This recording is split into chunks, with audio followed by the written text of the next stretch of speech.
C'est bon? Est-ce que tout le monde m'entend? Ou pas?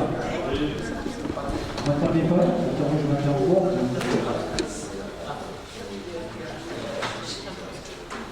C'est pas grave, je vais commencer par faire l'appel. Vous avez la grave, je l'ai lu. Marie Asselbach, je l'ai lu. Il est là. Corinne Couteau, je l'ai vu. Vincent Barret a discuté. Il a donné le pouvoir à Corinne Couteau. Isabelle Péchère, je l'ai vu. Jean-Claude Philippe aussi. Baron Christelle, elle est absente. Je l'ai reçu. Sauvegarde Hugo, elle est absente. Bernard Maher, je l'ai vu. David Barrault, excusez, a donné pouvoir à Nathalie Bergeranou, qui est présente. Didier Marseillon a excusé de pouvoir à Claude Ménès. Jérémy Marty, je l'ai vu. Franck Gachy. Je suis là. Elle est là. Yves Casabar est excusé, il a donné le pouvoir à Jérémy Marty. Paulette Saint-Germain, elle est là. Stéphane Legault, je l'ai aperçu. Roland Dupuis aussi. Thierry Moulin, je l'ai vu. Cathy Séville aussi. Cédric Gardoulet est excusé, il a donné le pouvoir à Joël Boulanger. Gérard Delez, je l'ai aperçu, Joël Boulanger aussi. Marie-Laure Castel est excusée, elle a donné le pouvoir à Gérard Delez. Daniel Saint-Genès est présent. Michel Lamont, je l'ai vu. Jean-Michel Alain ici. Pascal Carreau est excusé. Il a donné le pouvoir à Lambert Gisbert. Vincent Lafargue, il est là. Béatrice Lachet, je l'ai vu. Il est présent. Mireille Lafargue est excusé. Il a donné le pouvoir à Philippe Brett. Pascal Clavier, il n'est pas là. C'est son suppléant Robert Daniel qui siège. Lambert Gisbert est présent. Nathalie Fager, je l'ai vu. Jacques Couvert aussi. Dominique Saint-Germain est présent. Car le Nader aussi. Jean-Paul Gaudray, Jean-Jacques Dufault est excusé, a donné le pouvoir à Jean-Luc Champagne. Jean-Luc Champagne, je l'ai vu. Titi Lamarcade, elle est là-bas. Philippe Simon, oui, je l'ai vu. Michel Marc, je l'ai aperçu. Et Thomas Laborde est présent. Monsieur le maire, cher Stéphane, je vous ai donné le nom de l'introduction, et après je vous remercie.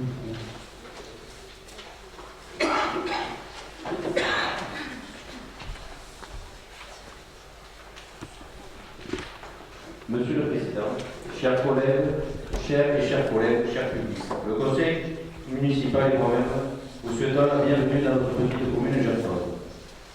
Au niveau de la superficie, notre commune s'étend sur 767 hectares, dont 34% sont des espaces boisés. Pour circuler, nous disposons de 15 270 mètres de voirie communale. Comme les autres communes de la Concombre, nous avons une route départementale, à savoir 147 mètres, qui est non accessible par nos voies communales. Notre village est traversé par le chemin de Saint-Jacques-de-Compostelle. Au point de vue historique, le château d'Arlade a été occupé au 5e siècle par la famille Péquet, ce qui nous montre que les Landes et notre commune étaient liées bien avant la communauté de communes. Pour ce qui est de l'activité de la commune, elle est principalement agricole, avec 2 exploitations. Nous retrouvons naturellement la culture du maïs semence et des céréales à la paille, ainsi que de l'élevage hors sol et quelques bovins. Pour finir, au niveau associatif, le comité des fêtes et la société de chasse assurent les festivités de l'animation tout au long de l'année. Je vous remercie pour votre attention. Bonne réunion à toutes et à tous. Et je cède la parole à Monsieur le Président. Nous nous retrouverons à la fin de la séance pour partager le verre de l'amitié.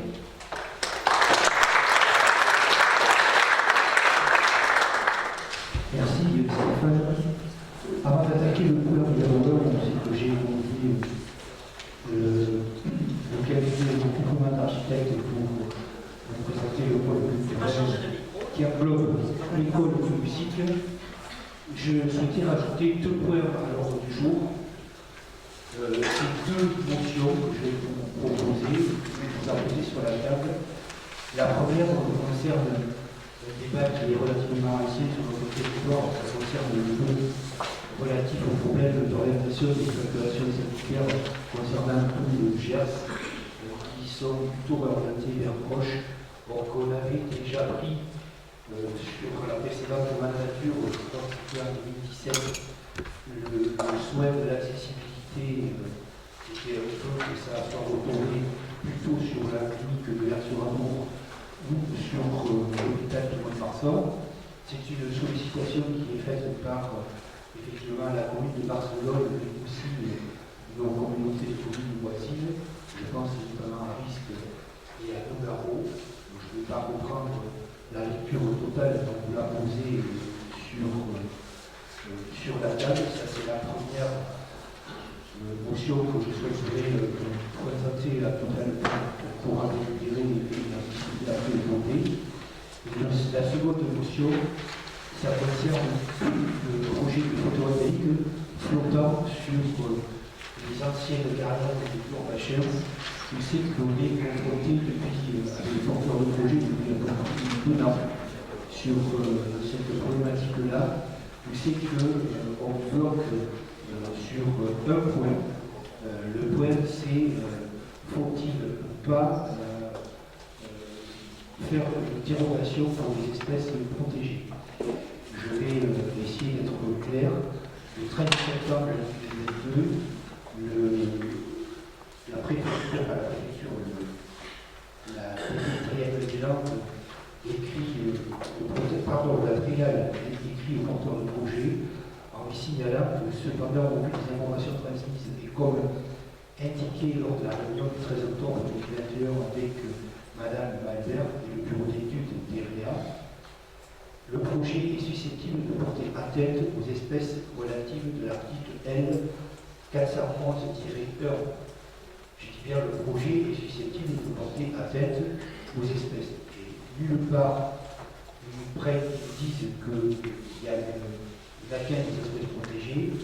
Il y a eu un courrier qui a été fait à la triale le 16 juin 2022 en réponse à ce courrier-là.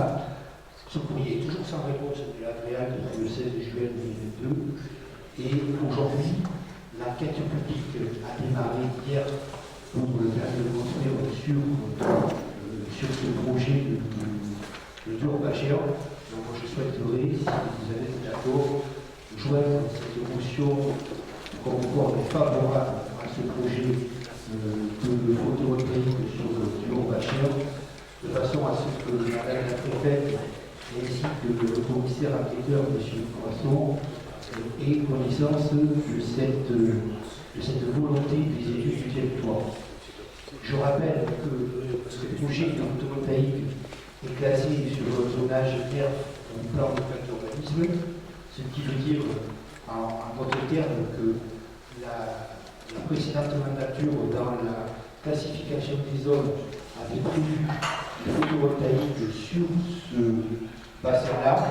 Il avait été aussi délivré en 2012 un permis de construire pour un projet de photovoltaïque, et donc je ne vois pas en quoi et pourquoi aujourd'hui il y aurait des difficultés à ce qu'on obtienne un permis de construire le photovoltaïque sur cette ancienne carrière à Tour-Bachère qui est exploitée toujours par la terre-loi.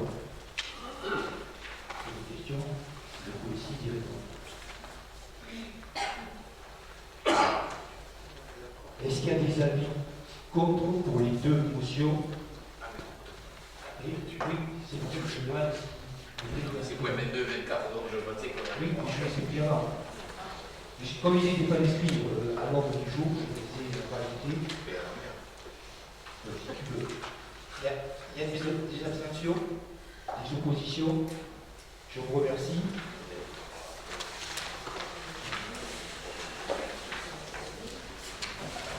Est-ce qu'au fond de la salle, vous m'entendez ou pas? Très mal. Très désagréable.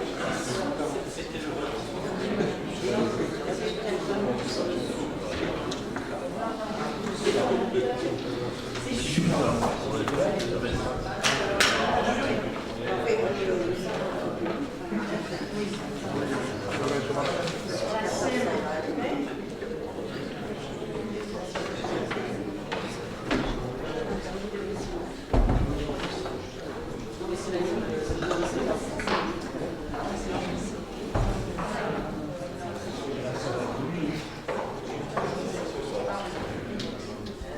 que c'est mieux pour le fond de la salle? Ça paraît mieux. Qui monte le souffle.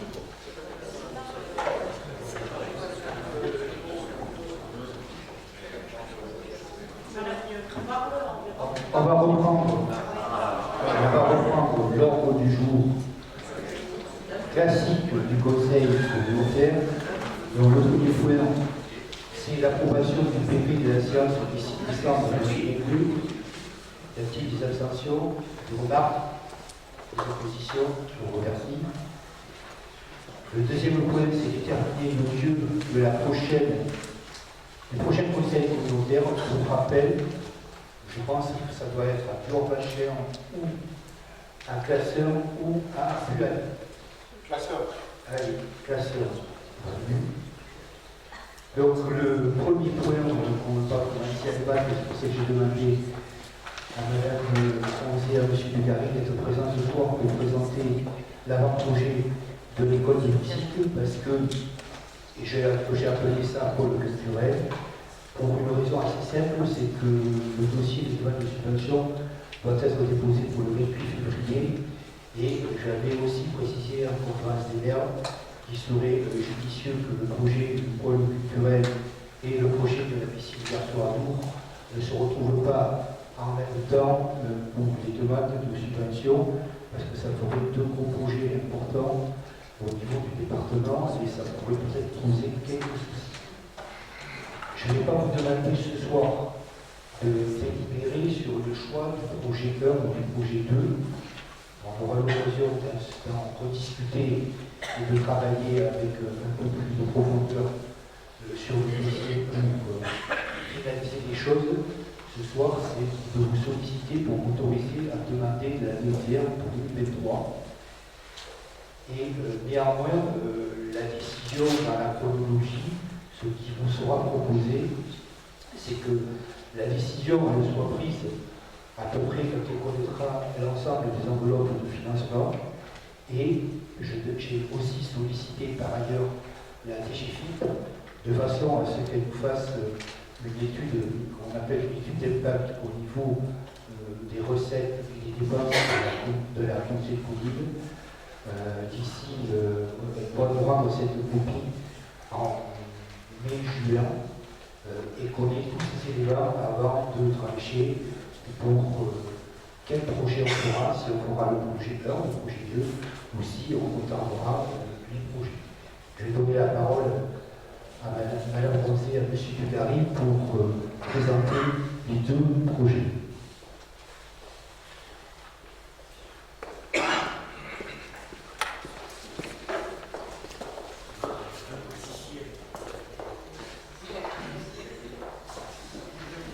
Bonsoir à tous.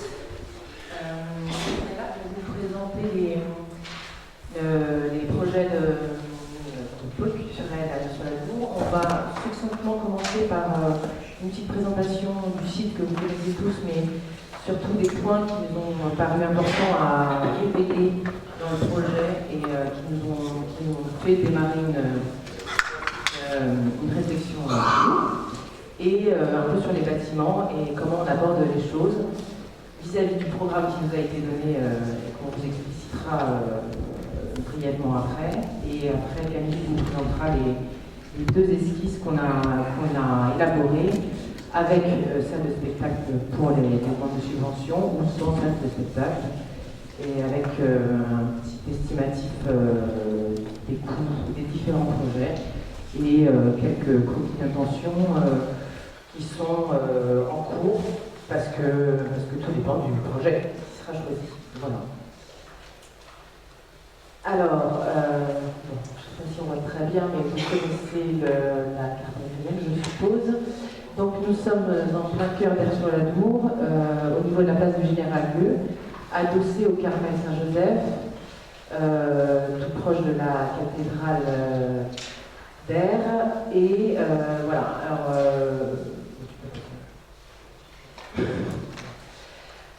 déjà, en tant qu'implantation urbaine, ce qui nous a paru intéressant dans ce site-là, c'est qu'en plein cœur de ville, on se retrouve pour les élèves de cette école de musique, proche de la médiathèque, du parc municipal. Allô ?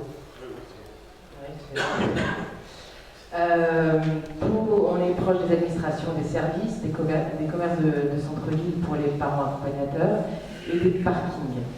Ce qui implique que ça nous semble intéressant pour renforcer l'attractivité du centre-ville et des petits commerces, notamment moi qui suis maman d'élèves aussi pour les cours de musique qui durent entre 20 et 30 minutes, ça permet d'aller faire des courses et de faire travailler le commerce local, ce qui n'est pas inintéressant, et d'apporter une animation supplémentaire au centre. En termes d'implantation, ce qui est aussi important, et ça c'est plus architectural on va dire, ce qui nous a paru important de révéler, c'est que cet emplacement-là permettait aussi d'avoir un autre regard sur le patrimoine local, notamment de faire découvrir les jardins du Carmel qui sont une petite pépite un peu cachée et un peu intime dans R, puisque le bâtiment ouvre directement sur une vue à l'arrière, et on a un autre regard de la cathédrale qu'on a assez peu finalement, puisque on vient créer une entrée à ce niveau-là, et au bout du parking, à moins de se garer là, on a assez rarement cette vision-là qui est quand même assez magnifique. Les bâtiments, donc c'est un îlot complet qui est à rénover, donc à côté du Carmel. C'est un enchevêtrement de bâtiments plutôt anciens, avec des façades porteuses et des refonds porteurs en galets de ladour ourdés de terre crue, typique de la région. Les façades sont assez anciennes et voilà. C'est des bâtiments avec plus comble. Les planchers intermédiaires sont en bois, avec des altimétries assez différentes. C'est un peu le dédale à l'intérieur. On a des charpes en bois et des couvertures dessus. L'organisation actuelle des bâtiments est assez complexe pour un équipement public nécessitant un traitement acoustique particulier comme l'école de musique ou une salle de spectacle. Et il va falloir remanier ça. Mais si certains éléments spécifiques de ce bâtiment-là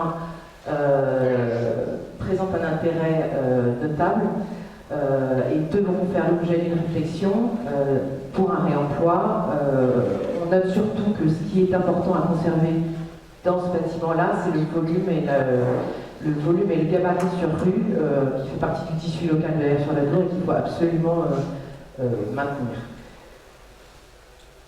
Donc ces bâtiments, dans le but de créer une école de musique, sont assez compliqués à conserver en l'état. Donc on va plutôt s'attacher à essayer de conserver les façades et les refonds porteurs et effectivement de pouvoir récupérer le plus de choses possible à l'intérieur et les réemployer. Ça, c'est une réflexion à proprement parler. Je prends la parole pour vous expliquer un peu le programme et rentrer un peu dans le projet. Donc la partie, on a un programme qui se découpe en 6 grandes zones. Je ne vous détaillerai pas toutes les pièces, mais en gros on a accueil foyer, enseignement musical, donc les salles de cours, la salle de spectacle qui fait l'objet de la deuxième liste, l'administration, les services généraux, c'est tout ce qui est locotechnique et circulation. Et la salle communautaire, faire des réunions comme celle-ci, dans une salle sonorisée. Au final, c'est très bien ici déjà. Au final, on serait à en gros 1200 m² de surface développée. Donc ce qu'a expliqué Sophie, c'est que ce qui nous intéresse à nous, c'est qu'on a une façade sur rue qui est vraiment intéressante, qui est ancienne. On a la place et on a les jardins qui donnent sur le Carmel. Ce qu'on envisage de faire, c'est il y a une partie sur... Alors je prends le pointeur, qui n'est pas un pointeur, mais il y a une partie ici, sur les bâtiments, vous allez voir après, qui n'a aucun intérêt, qui est des garages, qui sont des garages, et qui massent en partie la façade. Donc notre idée, c'est de sortir ces garages pour, d'une part, retrouver l'intégrité de la façade, et ensuite de développer un parvis qu'on puisse atteindre, qu'on puisse ensuite amener le lien entre la place et le jardin. C'est ce que ça donne en plein. Donc, pour vous dire, on a nos zones. Alors, les zones que vous avez vues en couleur, c'est ceux qui ont un peu de mémoire parce que je ne l'avais pas dit, c'est les couleurs qu'on retrouve ici. Donc, Donc on a donc cette zone-là de Paris. On écarte, on écarte la façade existante qui est ici pour pouvoir retrouver un maximum de façade qu'on remet en valeur dans le bâtiment. On a un grand hall qui nous permet de faire le lien, de faire l'entrée, de faire le lien entre l'administration, le jardin, tout ce qui est enseignement, on le met côté rue. Et la salle de spectacle, on la met sur la partie carnelle, surtout au centre du bâtiment, pour des raisons surtout structurelles et acoustiques. On a la contrainte, entre autres, avec une salle de spectacle, c'est de ne pas gêner les voleurs. Donc si on la met là, acoustiquement, on a plus de facilité à traiter le problème. Quand on grimpe à l'étage, on retrouve de la même façon sur rue la partie enseignement, le vide sur la salle de spectacle, la partie circulation qui donne directement sur la salle communautaire, de manière à ce que quand on a une réunion comme ça, on ne soit pas obligé de déambuler dans l'école, qu'on ait vraiment une arrivée directe sur la salle communautaire. Pareil, on a vu pour consommer moins d'espace, parce qu'on a un bâtiment qui va être utilisé, mais qui va être très morcelé dans le temps, c'est-à-dire que les cours ne seront pas en même temps que les réunions communautaires, ne seront pas en même temps que les spectacles. Donc on peut mutualiser des espaces, ce qu'on pensait faire avec cette zone-là qui sert deux zones de repos pour les élèves, deux zones d'études, et qui peut servir de zone de convivialité pour s'il y a des manifestations comme celle-là, et on va faire un spectacle, ça va en train de s'être vu. Voilà pour le premier projet. Le deuxième projet, l'enjeu, donc, c'est de proposer un projet, ce qui a été demandé, sans salle de spectacle. Ce qu'on fait là. Les principes de départ restent les mêmes. On veut retrouver cette façade, on veut retrouver le lien entre la place et le jardin, et les garages n'ont pas d'intérêt architectural. Donc l'idée, c'est de les enlever, ça nous permet de retrouver bien cette façade qu'on retrouvait déjà, mais en partie à l'intérieur. Les enseignements restent toujours sur la rue, la partie administrative en fond, et la salle, ce qui change, c'est que si on n'a pas de salle de spectacle, il faut une salle de répétition. Donc on a une salle de répétition ici. Quand on grimpe, on conserve le même principe. Arrivé à l'entrée, on retrouve la salle communautaire, pas d'armes dans l'école, et ensuite la partie enseignement côté rue. Terme destination, c'est un point important du sujet. Donc esquisse A, on voit 1200 m². Esquisse B, on a 1000 m². On enlève une salle de 220 m², on rajoute une salle de 120, et plus quelques aménagements, ça fait un delta de 200 m². Le budget de la esquisse A, donc la salle du spectacle, c'est de 3 millions de points, et le budget de l'esquisse B de 2 millions de points, 2 millions. Moins cher, on a 500 000 € d'alternance entre les deux. On a budgétisé aussi le total mobilier, l'aménagement de la salle de spectacle ici, et en gros c'est l'aménagement de la salle de spectacle et l'aménagement de la salle communautaire. Salle communautaire, c'est gradin, sonorisation, visioconférence, ce genre de choses.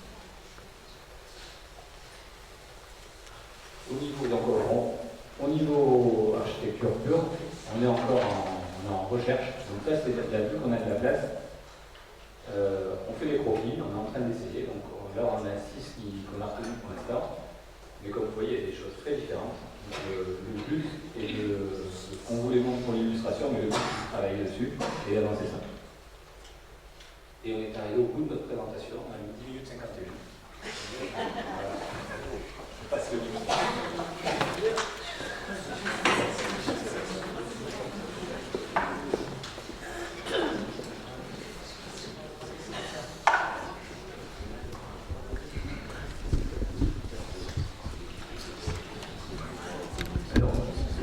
Au stade où nous sommes, c'est pas que choisir un projet ou pas. On peut poser des questions, il n'y a aucune limite à cela. La question que moi je vous poserai, comme tout le monde aura posé les questions qu'ils souhaitent poser, c'est de m'autoriser à déposer un dossier de DETR, puisqu'il faut qu'il soit déposé pour le dossier. Donc, j'ouvre le débat par rapport aux questions éventuelles qu'il peut y avoir à ce niveau-là.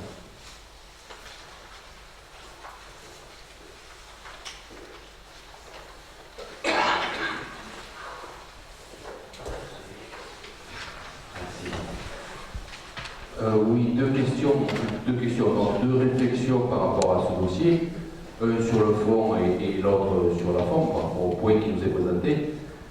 Effectivement, je crois que c'est clair, c'est que qu'est-ce qu'on veut pour l'école de musique, la prochaine école de musique communautaire? C'est la question, elle est simple. Je pense que même si la présentation a été succincte, je pense que le travail a été bien fait par le cabinet du Gary et Ronzé. On a la présentation, on a tout, on a les esquisses, on a les montants des deux scénarios. Donc il est clair qu'aujourd'hui, on doit être en capacité quand même de se prononcer. Est-ce qu'on veut une école de musique avec une salle de spectacle ou est-ce qu'on veut une école de musique sans salle de spectacle? Voilà, parce que tu nous dis que je vais faire intervenir la DGFIP. Alors si on fait intervenir la DGFIP pour qu'elle nous fasse une étude d'impact sur nos recettes de la communauté commune, alors la différence c'est 700 000 € entre les deux dossiers. Donc qu'on amortit, je pense, sur une vingtaine d'années, ce type de... Alors 700 000 € amortis sur 20 ans, si on est à ça près pour un budget qui avoisine les 16 millions d'euros, à peu près, c'est ça. Non, le budget de la communauté des communes. Oui, alors, on a un budget de 16 millions. Si on est à 700, que vous divisez 700, c'est sur 20 ans.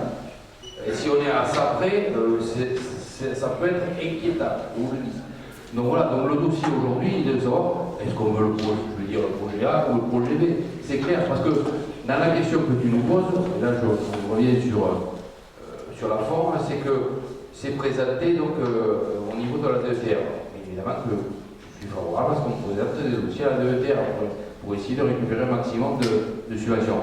Par contre, le souci, c'est que l'enveloppe de la DETR, elle est figée. Certaines sommes.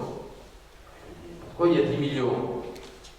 Donc sinon on dépose un dossier de 5 millions, mais qu'après on a décidé d'en faire que de 3, ben, on aura pris la place, je voulais dire comme ça, à d'autres projets du département. Donc on se doit aussi, nous, par rapport à, je veux dire à nous-mêmes, parce que je pense que chacun d'entre nous, on va déposer des dossiers DETR plus ou moins importants sur notre communauté commune, mais aussi sur le reste du département. Donc c'est aussi être respectueux par rapport à l'ensemble des autres collectivités, de dire, ben, on présente un projet que l'on sait que l'on va faire. Alors, je ne sais pas si on décidera évidemment la majorité. Vous avez bien compris que nous, personnellement, j'étais plus partisan pour l'école de musique sans salle de spectacle, parce que on est déjà à quasiment 5 millions, avec l'achat on est à plus de 5 millions d'euros. Donc vous avez dit que ça n'allait pas coûter trop cher, plus de 5 millions d'euros pour une école de musique qu'il faut refaire. Alors on ne va pas revenir sur le dossier, et surtout que par rapport à les spectacles, je le redis, je le dis à l'école en conférence des maires, que il se trouve que nous, le cinéma d'air va déménager, donc on récupère, parce qu'elle est communale, la salle de cinéma aujourd'hui, donc il y a 2 salles, donc on la récupère, elle est propre, elle est nickel, donc vous pourrez sans problème, je le dis, ouvertement, la mettre à disposition, convention, pas convention, à se mettre au à table et discuter pour la mettre à disposition de l'école de musique. Mais là aujourd'hui, c'est ça, c'est qu'est-ce qui est notre choix? Et on le fait, on est assez grand pour juger ce qui est bon pour notre territoire, mais surtout, par rapport à la DETR, ne pénalisons pas les autres dossiers du département. C'est ça que je dis, c'est vraiment couillon, passez-moi l'expression, de présenter un projet en haut si on va décider demain de faire le plus petit. Je ne sais pas financièrement. C'est ça, donc, on est responsable, donc je pense qu'on veut une école de musique, qu'on prenne la décision de ce soir de ce qu'on veut faire. Et puis c'est tout. Alors, qui apprenne la demande au niveau de la DETR. Et là, il me semble que on pourrait au conditionnel, parce qu'on ne connaît pas la décision de chacun d'entre vous par rapport à ce dossier-là, on pourrait pénaliser des dossiers d'autres collectivités du département. Alors, il me semble que ça serait plus respectueux par rapport à tout ça de présenter le dossier que l'on veut. Il est bien présenté, il est clair, comme vous avez été très clair dans la présentation, que ce soit graphique avec les plans, que ce soit avec les estimations financières. Voilà, on est capable aujourd'hui de décider en programme et conscience. Je pense qu'on n'a pas besoin d'attendre l'impact de la DGFIP, on va pas venir.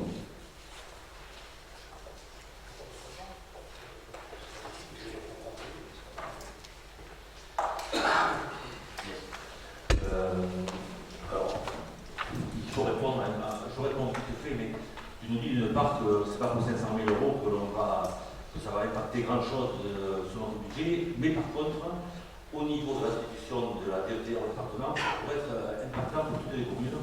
Bon, il fallait bien trouver une critique, je l'entends.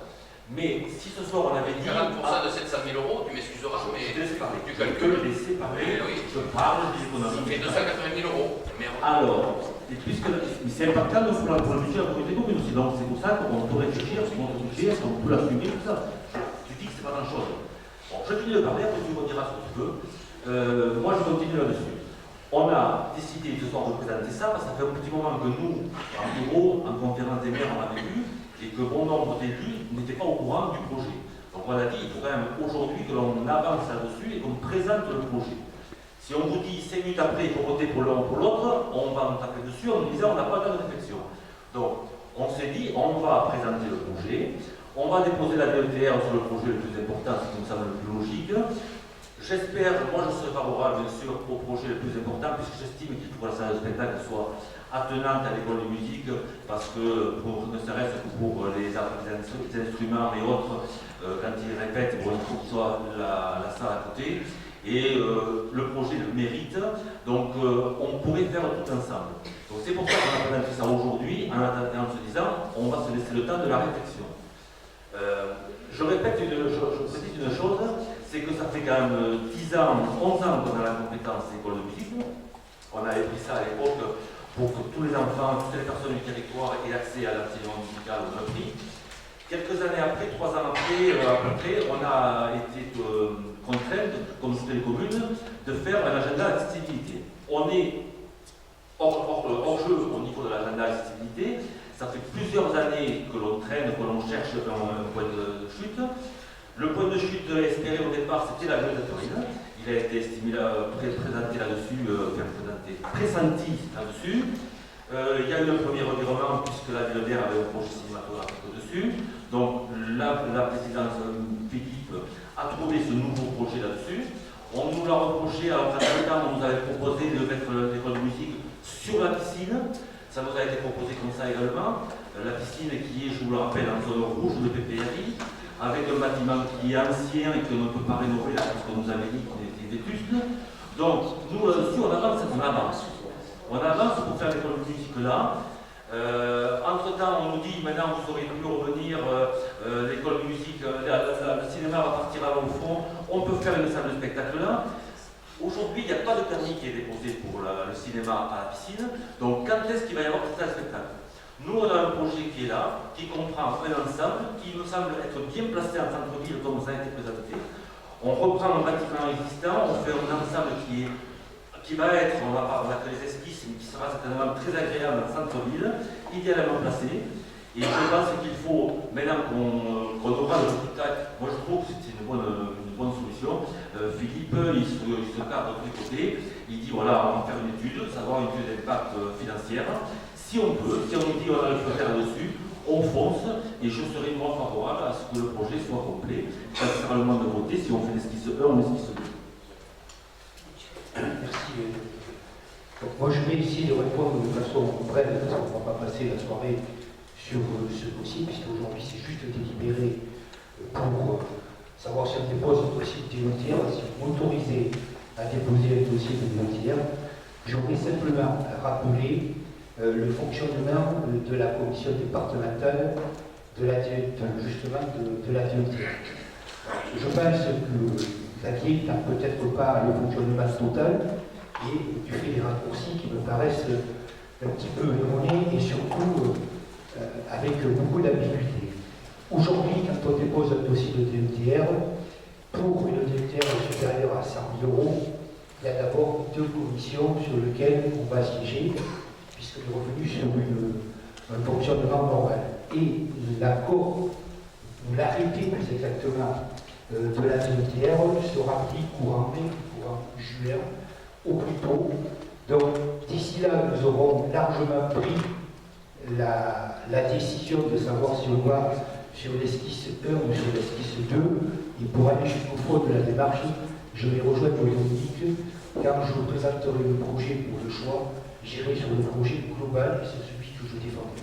Ça, c'est la première observation. Donc, c'est pas parce que Je peux entendre que tu peux te préoccuper de la DOTR, de ce que peuvent toucher les Landaises et les Landais ou les communes landaises et les EPCI. Et pour rappel, la DOTR dans le département des Landes comme partout ailleurs. Normalement, 50% de la DOTR est dédiée aux EPCI. 50% de l'enveloppe de la DOTR est dédiée aux communes. Or, à aujourd'hui, les projets des EPCI sont inférieurs au montant de 50%, et c'est pour ça que la clé de répartition, c'est 30% sur les communes, et 30% sur les EPCI, à aujourd'hui sur l'enveloppe globale, et 70% au niveau des communes. Donc moi, si je me base sur l'enveloppe de 19 millions qui est à peu près disponible entre DOTR et DSI pour 2024 sur le département des Landes, 2023 pardon, sur le département des Landes, ça voudrait dire qu'il y a normalement 9 millions fléchés vers les communes et 9 millions fléchés vers les EPCI. Et si l'intercommunalité dépose un dossier sur le projet maximum et que par revirement au mois de juin, elle décide d'aller sur le projet minimum, je veux dire, ça n'impactera pas les communes, ça impactera d'abord que les EPCI. Et ensuite, la préfète se garde toujours une enveloppe qu'elle vient redistribuer en octobre et novembre pour compléter certains dossiers. Pour la preuve, là, cette année, on a rattrapé quand même 4 dossiers à fin d'année, et plus particulièrement en même temps sur notre intercommunalité. Donc de ce côté-là, je pense que le fonctionnement, je le connais, et je ne vais pas autoriser qu'on dise des choses qui ne soient pas vraies, parce qu'après, dans l'esprit des gens, c'est ce qui est retenu. Ça, c'est le premier point. Pour le deuxième point, effectivement, on aurait pu choisir ce soir. Ce n'est pas l'engagement que j'ai pris en conférence des maires, l'engagement que j'ai pris en conférence des maires. Et même si ça te dérange quand on parle d'études d'impact, l'unité d'impact, ce n'est pas de dire on voit les recettes et les dépenses, on projette les dépenses et les recettes de fonctionnement avec les investissements sur les 5, 6, 7 ans à venir. Et à ce moment-là, on voit si la collectivité est en capacité de financer ou de ne pas financer ces projets. Et je vais jusqu'au fond de l'analyse, et quand je dis sur ce projet, je veux faire une étude d'impact, c'est parce que je suis totalement transparent par rapport aux finances de la communauté commune, et bien que je suis d'accord avec toi là-dessus, rien ne m'y obligerait de le faire, puisque l'étude d'impact est obligatoire quand on a un investissement supérieur à 100% des recettes de fonctionnement, et ce n'est pas notre cas. Donc partant de là, je n'ai pas obligation de le faire. Il y a toute transparence par rapport à la confiance que vous m'avez apportée pour ceux qui m'ont soutenu en 2020. Je me dois de respecter les choses et les engagements que j'ai pris. Et je tiendrai à ce que ces engagements soient respectés, du moins tant que j'exercerai mes fonctions de président de la République. Y a-t-il d'autres interventions? Il y a des dossiers qui ne sont pas acceptés à la DOTR, on l'avait dit, on a été refusé parce qu'il y avait trop de dossiers par rapport aux demandes. Non, elle n'a pas été refusée, elle a été limitée à 20% pour beaucoup de communes. Et si elle n'a pas été refusée, je ne suis pas au courant pourquoi elle a été refusée, parce qu'une fois que le monde a parlé à la commission, la préfète est libre de faire ce qu'elle veut. Oui, alors ce que je voulais, je pense que l'essentiel est dit, je suis d'accord avec ce qui est dit par Fils et par Cosmic, et si on peut aller sur le projet maximal de relation au projet festival, ce qui a été dit en conférence de maire, ce n'est pas l'étude de l'impact qui va déterminer si on va sur le projet maximal ou pas. C'est d'une part, les financements ne sont pas forcément les mêmes, c'est le salle de spectacle, la circonstance de spectacle, donc c'est les financements qui vont déterminer. Et je vois qu'il me semble en conférence des maires, on avait parlé aussi du coût du fonctionnement qui serait déterminant s'il y avait une salle de spectacle, me semble-t-il. On est d'accord, c'est pas ce qui va déterminer si on le fait ou on le fait. Donc, est-ce que vous m'autorisez à déposer le dossier de DOTR sur le projet maximum? Est-ce que tu peux poser la question de savoir si on pose le dossier projet maximum? C'est ce que je suis en train de dire, je ne m'écoute pas. Non. J'ai dit, je pose d'abord une question. Est-ce que vous m'autorisez à déposer le dossier de DOTR sur le dossier maximum? Si j'ai pour, je vais souvenir, et après je poserai l'instruction. Qui est favorable? Qui s'abstient sur cette proposition? Qui est contre? Personne. On est à la majorité. Mais fais notre proposition. Qui souhaite que je dépose le dossier sur la proposition minimale?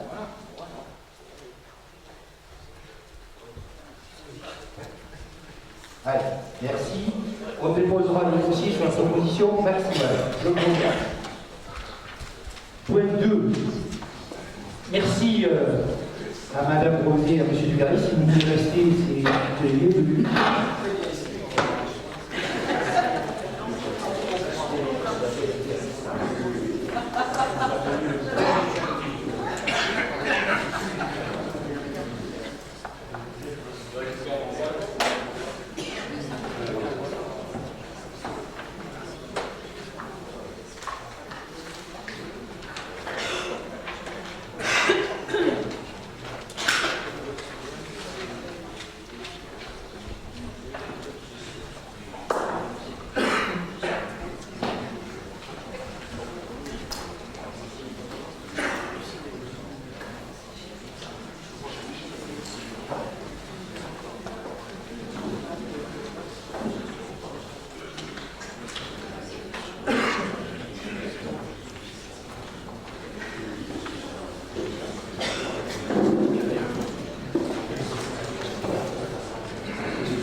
Donc, normalement, le point 2, c'est l'approbation des comptes de gestion.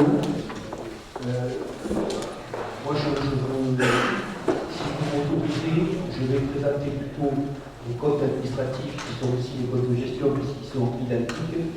Et ensuite, je sortirai de la salle pour que le vice-président fasse voter les comptes administratifs et je ferai voter moi le compte de gestion avant de quitter la salle. Au niveau du résultat comptable pour l'année 2022, nos recettes de fonctionnement s'élèvent à 12 193 694,33 pour un montant de dépenses de 10 244 452,02, ce qui nous laisse un résultat excédentaire de fonctionnement de 1 949 242,51. Pour les dépenses des recettes d'investissement, elles s'élèvent à 3 453 091,96 et des dépenses d'investissement pour 4 152 245,27, ce qui nous laisse un déficit d'investissement de 699 153,31. Et donc le résultat global fonctionnement moins le déficit d'investissement est de 1 250 089,20, auquel il faut enlever le déficit des restes à réaliser pour 314 505,93, ce qui nous fait disponible au 31 décembre 2022 de 935 583,27, soit à peu près 5% de plus que les comptes administratifs consolidés de 2021. Au niveau de la section de fonctionnement, je ne vais pas revenir sur les dépenses de fonctionnement qui sont de 12 693 694,53, et si on les compare aux comptes consolidés de 2021, on a un différentiel qui est relativement important, mais les 2 400 000 d'économies entre 2021 et 2022, il ne faut pas les compléter en termes d'économie, parce que sur une compte consolidée de 2021, je ne sais pas si vous vous rappelez, c'était des budgets annexes et on venait tout cumuler et donc on retrouvait au 65 deux fois les dépenses d'équilibre des autres budgets. Donc il faut, c'est le premier budget que l'on fait, c'est qu'on a un seul budget, un seul compte administratif qui reprenait tous les autres comptes, donc ça sera plus transparent et plus facile de le comparer dès 2023. Si on fait les analyses par chapitre, les dépenses réelles de fonctionnement sont inférieures de 365 par rapport aux prévisions budgétaires. Ça, c'est imputable aux dépenses imprévues de 100 000 € qui n'ont pas été réalisées en grande partie. Et les dépenses sont sur le poste 11. Nous avons 205 000 de dépenses en moins que ce qui avait été prévu. C'est aussi qu'on avait anticipé une hausse de l'électricité qu'on n'a pas eu au niveau où elle avait été anticipée. On a des études et recherches qui sont en dessous, puisqu'on n'a pas finalisé le dispositif de petite ville de mer. Donc on n'a pas reçu les recettes, on n'a pas les dépenses, mais on n'a pas non plus les recettes, elles sont que partielles. Il y avait au 60 et 61 au poste assurance, le fait de cumuler les budgets, on avait compté 2 fois pour l'assurance. Et on avait aussi provisionné une dépense pour l'OPH qui n'a pas été consommée puisque le programme est un petit peu en retard au niveau de petite équipe de demeure.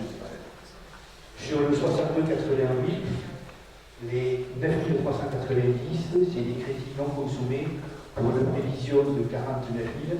C'était des dépenses relatives plus particulièrement aux chenilles qui ont été en dessous et comme elles sont en dessous chaque année par rapport à ce que nous avions provisionné. Au niveau des dépenses de personnel, on a une stabilité entre 2021 et 2022, puisque nos dépenses de personnel, elles s'élevaient à 3 587 000 en 2021 et elles sont à 3 652 000, soit une évolution de 1,9% entre 2021 et 2022. Au niveau du 65, mais là il y a une forte baisse puisqu'on ne vient pas faire des virements à la section, aux autres budgets annexes, pardon. Là on va retrouver plus particulièrement la dépense pour le SICTOM, et là on dit 778 000. 280 000 de financement de logés et des cellules scolaires, et 532 000 qui sont versés au CIAS pour les services d'aide à la famille, de la petite enfance, de l'espacement service et le reversement des subventions CAF qui transitent par la petite commune et qui doivent être reversées au budget annexe du CIAS. Les 140 000 € qui sont versés à l'office du tourisme et les 230 000 qui sont versés aux 2 centres de loisirs, plus les financements des différentes APE. Le reversement donc, de la taxe sur le séjour qui se décompose en 2 articles, c'est les 126 000 qui ont été reversés par rapport à N-1 et les 42 000 qui étaient en rattrapage de l'État sur la crise sanitaire de 2020. Pour les recettes de fonctionnement, elles s'élèvent à 12 193 694. Elles sont supérieures de 10 992 € par rapport aux prévisions budgétaires. Donc nous avons des recettes pour les accumulations de charges qui sont supérieures de 128 000 par rapport aux prévisions. Il s'agit d'une régularisation de dossiers d'indemnité journalière des agents du service scolaire. On a, pour les produits de service, on a un manque de produits en gros, pardon, ça concerne le produit des inscriptions à l'école de musique qui a augmenté en gros de 9 000 €, parce qu'on est passé de 70 € à 40 €.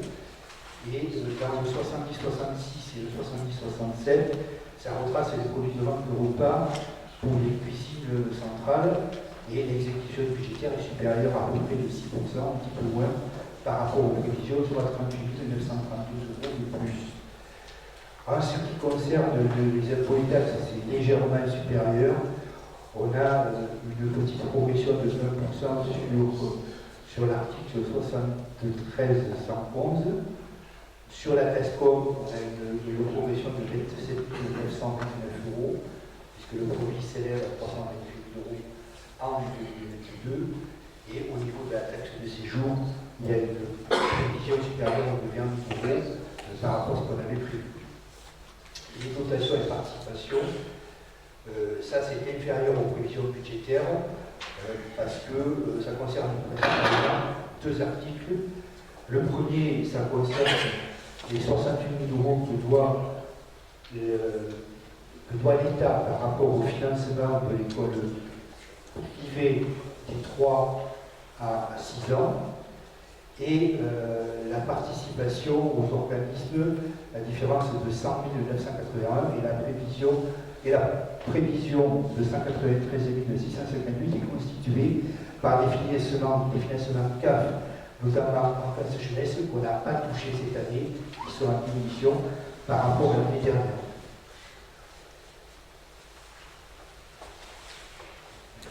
Au niveau de l'investissement, les dépenses d'investissement s'élèvent à 4 152 245 et les dépenses réalisées sont inférieures au montant prévu. Cela s'explique par rapport à ce qu'on reste à réaliser. Donc vous avez le détail des 542 000 qui restent à réaliser et qui va reprendre l'année prochaine. Je ne vais pas refaire tout le détail. Il y a la mobilité du site internet, il y a eu le toiture aux anciens locaux, l'aménagement des cuisines qui va terminer, un équipement au niveau des cuisines, de la signalétique, les collections médiathèques, le programme de voirie et la réflexion de réfecteurs en centre de loisirs avec une publication aussi au niveau de l'école de musique.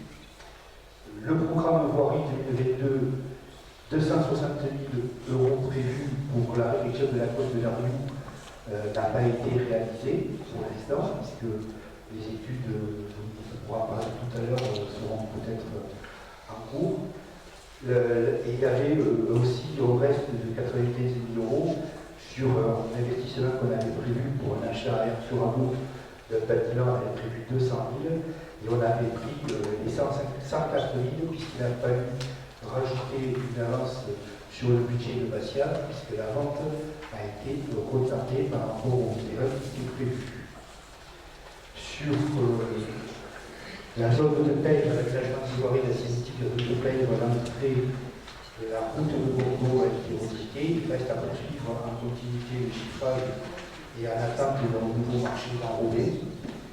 L'aide à l'investissement aux entreprises tout le crédit n'a pas été consommé, puisqu'on a consommé 34 500 véhicules sur une enveloppe de 53 000 qui était prévue. Et d'autres opérations ont été sensiblement inférieures aux prévisions, notamment la rénovation du centre de loisirs pour 19 275 euros. Les principales opérations d'investissement, vous les avez dans le détail. Il y a la partie voirie, la culture. La culture, c'est l'achat de l'école de musique qui fait le plus avec les honoraires d'architectes. L'achat du commerce pour demain à Barcelone. Des travaux qu'on a fait dans les locaux de l'Office du tourisme, le financement pour le projet d'entreprise, le PFI pour des déclarations de projet, la participation aux travaux au PA, c'est une école qui est restée, l'école, la réflexion du centre de loisirs pour 517 000, du matériel informatique, je ne vais pas tout lister, et l'électricité centrale ainsi que du matériel du bureau au niveau de l'administration. Les recettes d'investissement s'élèvent à 3 453 091,53 €. Or, environnement à la section de fonctionnement prévue, de la section de fonctionnement au prévu au budget politique de 1 572 000, les recettes réalisées sont inférieures de 197 500 € aux recettes prévues. Dans le cadre du budget prédictif, ce montant est quand même en corrélation avec 228 432 de recettes en reste à réaliser. Donc vous avez le détail derrière, c'est les subventions du FEADER pour la bonne santé, de la DSI pour le centre de loisirs, des subventions de travaux dans les écoles, subventions de la carte au fonds de loisirs et de la DETR de 2019, il reste encore à percevoir. Les subventions d'équipement, je ne vais pas toutes les relire, il y en a pour 852 850 €. Et pour financer les capacités d'investissement, un emprunt avait été contracté, vous avez déjà tout au courant, pour 480 000 € avec le taux de 51%. Maintenant, on a la possibilité de reprendre tout le détail si vous le souhaitez, ou sinon, je vous le débat pour répondre aux questions si vous en avez. Vous souhaitez quoi? On a jusqu'au fond, on lise toutes les pages où vous voulez qu'on reste là sur le code administratif, les codes de gestion du budget principal, et au niveau du débat, j'ouvre le débat s'il y a des questions. Pas de questions? Alors s'il n'y a pas de questions, je vais vous demander d'approuver les comptes de gestion, puisque c'était ça que je voulais faire avec un excellent de fonctionnement en temps.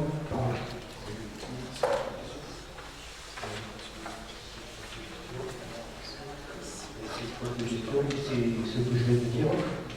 Pas de question de pas de questions. Gérard, je vais sortir et je te laisse noter les comptes à nous. Voilà, donc je vais vous demander de passer à l'approbation des comptes administratifs. Donc, qui est pour? Y a-t-il des oppositions? Des abstentions? Je vous remercie.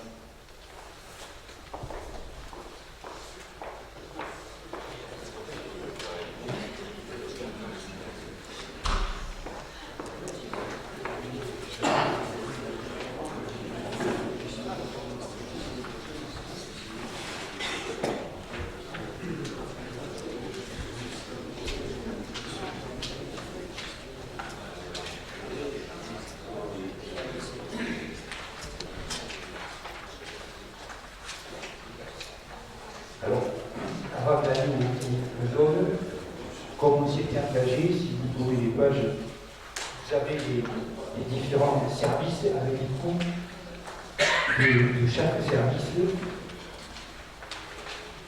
Et aussi qu'on a essayé de vous reprendre les services de N-1 et de N-2, de 2022 par rapport à 2022. Dans l'administration générale, c'était l'ancien budget qu'on avait principal de ces communes. Vous voyez qu'il y a une réalisation. Et à quelle page? Pardon, 33. 33. Enfin.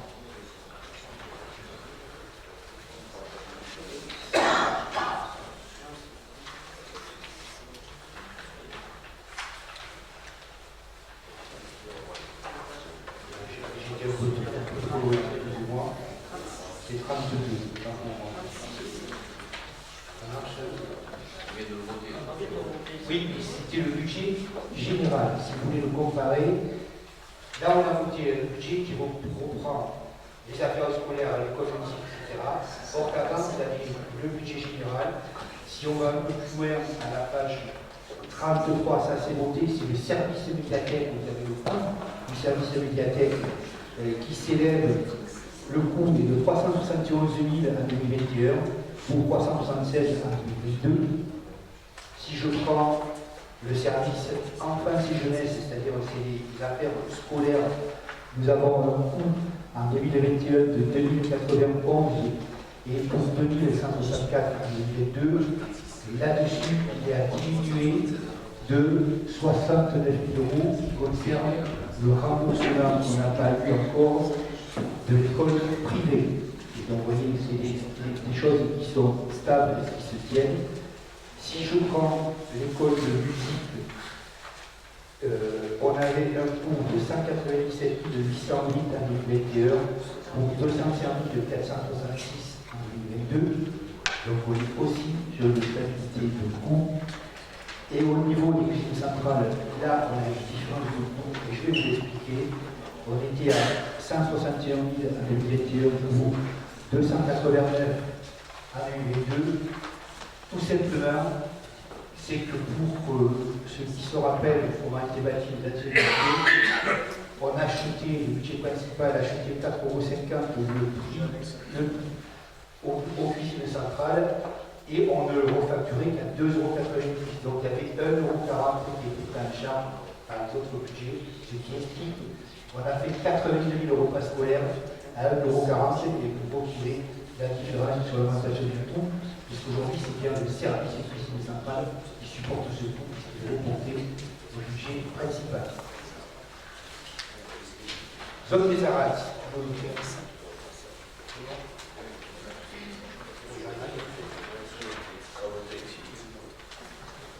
Alors, sur la zone des Arras, on a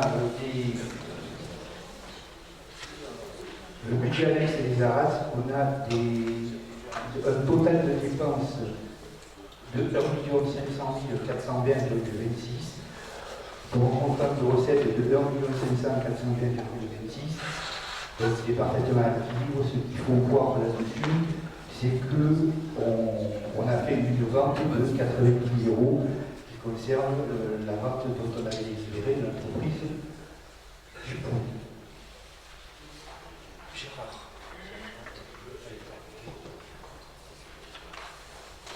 Attends, il me manque l'investissement. Et la section d'investissement, les dépenses c'est de 1 441 914 et les recettes de 1 784 393.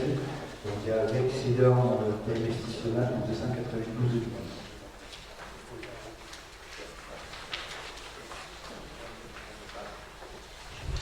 Donc, la zone des Arras, qui est pour. Y a-t-il des oppositions? Des abstentions? Je vous remercie.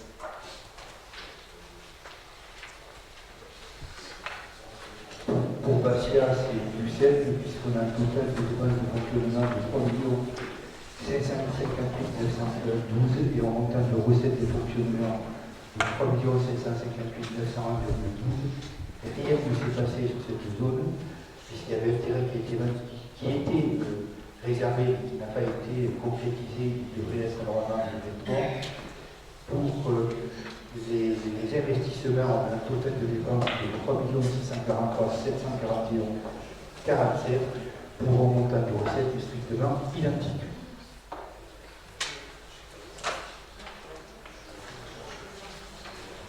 De même pour la zone de Bastia, qui est pour. Des oppositions, des abstentions, je vous remercie.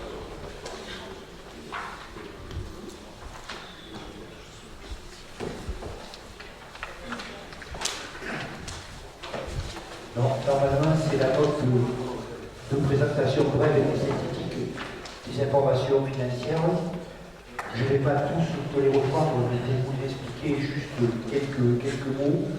Sur les subventions, vous avez toutes les subventions qui sont reprises, parce que c'est une obligation aussi de vous présenter sur le budget principal, entre l'Office du tourisme à l'association des tentacules, pour la du personnel. Au niveau de la service de la petite enfance, vous avez toutes les coopératives scolaires qui ressortent avec les 2 centres de loisirs, c'est ce que je vous ai présenté tout à l'heure. Les différentes subventions pour le centre de loisirs, le culture tourisme et le centre de loisirs ANA. La présentation agrégée de l'ensemble des budgets, que ce soit en fonctionnement comme en investissement, avec un solde complètement à droite, le dispositif pour repartir sur l'ensemble des 3 budgets et de 1 78 123 pour 2023. Ensuite, les acquisitions qui ont été faites sur l'année, c'est l'acquisition pour l'école de musique et la vente de la cession de la vente du terrain aux Arras pour 80 000 € hors taxes. Et ensuite, vous avez les différents ratios financiers qui sont obligatoires de vous présenter et sur lesquels vous retrouvez des dépenses réelles de fonctionnement par habitant, la recette réelle de fonctionnement par habitant, l'encours de la dette sur la population, la dette sur la population et les ratios d'endettement de l'année où c'est qu'on se retrouve avec un endettement à 3,52. À 3,52 pour ceux des athlètes. C'est une question.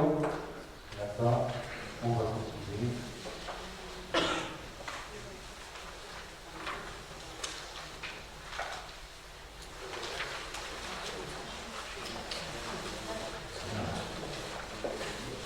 Alors, au niveau des affectations du résultat,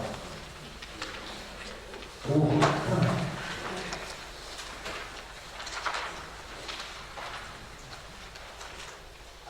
le budget de fonctionnement, on avait un excédent de 1 949 242 et on avait à l'investissement un déficit de 699 000 plus un déficit de reste à réaliser de 314 000, soit un besoin de financement de 1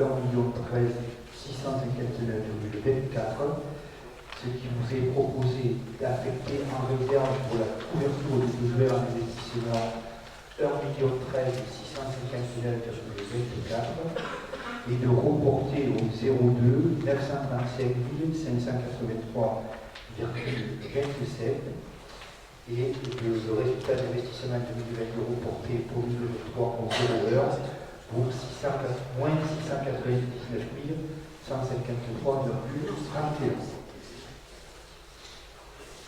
Des observations, des abstentions, des oppositions, il n'y en a pas, je vous remercie.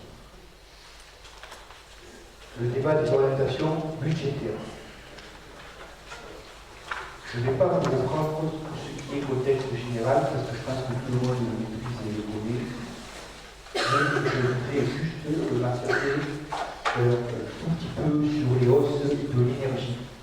Parce que je crois qu'on est quelques collectivités concernées.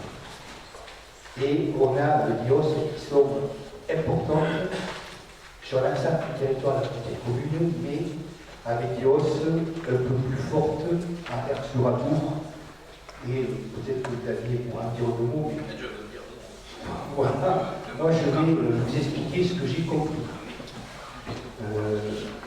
Au niveau de Aire-sur-Adour, mais ce n'est pas les seuls qui sont dans ce cas de figure-là, au niveau national, c'est ce qu'on appelle les entreprises de END, entreprises locales de distribution. Donc GES fait partie et GERS avec d'autres entreprises de END ont créé un groupe de distribution d'énergie qui s'appelle Alterna, j'ai bien compris, et seul Alterna répond sur le marché de distribution. Quasiment, sur là, il n'y a que Alterna qui a répondu, il n'y en a pas d'autres qui ont répondu, puisque Engie et Total Energy ne veulent pas venir. Pourquoi? Je ne sais rien. Il y en a qu'une qui a répondu.